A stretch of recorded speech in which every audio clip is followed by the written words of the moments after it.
అందరికీ మళ్ళీ నేను వచ్చేసిన గుడ్ ఆఫ్టర్నూన్ లంచ్ ఏమైనా చెప్పే ముందర నేను ఒకటి అడుగుతాను, చెప్పండి. మీకు ఎప్పుడైనా నచ్చిన ఇంట్లో కూర నచ్చిన కూర ఉంటే మీ పక్కింటి వాళ్ళు కానీ ఎదుటి వాళ్ళు అంటే పక్కన వాళ్ళు ఎవరైనా కూర ఏం కూరనే వండిరు కొంచెం వేయండి అని వెళ్ళి అడుగుతారా? నేనైతే అస్సలు అడిగాను, చచ్చే మొహమాటము. నేను కారం అన్నీ వేసుకొని కానీ పక్కన అసలు అడిగాను. మా బుజ్జిగా బాగా తెలుసు అది. మా ఆయన మాత్రం నాకు నచ్చిన కూర ఉంది ఎవరు తీసుకురా అప్పుడు పక్క ఇంటికి పోయి అంటాడు. పోయి నాకైతే వద్దు అంట. అయితే రాత్రి ఏం చేసిందంటే నిన్న మటన్ వండుకోరు కదా, ఈవినింగ్ కల్లా ఆయనకి చారు కావాలి, ఏదో ఒక పూట తింటాండి చారు లేకుండా. మళ్ళీ కావాలి చారు నాకు అన్నాడు. అందుకే చారు ఇవ్వాలి. నైట్ లేదు 8లో అడ్జస్ట్ చేసుకొని తినండి పెరిగేసుకొని అంటే ఆహా లేదు అన్నారు. అందుకే ఇక నేను పొద్దున్నే లేచి ఇదిగోండి ఇప్పుడు మళ్ళీ అగైన్ బోల్ కొట్టని ఏదైనా ఉందంటే టమాటా రసం. మీరు వేడి టమాటా రసం నిజంగా సూపర్ ఉంటుందండి. నేను రోజు చేస్తాను కానీ ఇంతే బాగా అవుతుంది.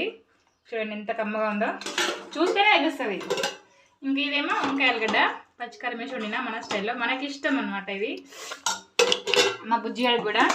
ఇంక ఇదేమో వైట్ రైస్. 3 వేడిగా ఉన్నాయి. మా పిల్లలు కూడా ఆకలితో ఉన్నారు. ఇంక నేను మా వాళ్ళకి పెట్టేస్తా. మీకు కూడా నచ్చితే వీడియో లంచ్ వీడియో నచ్చితే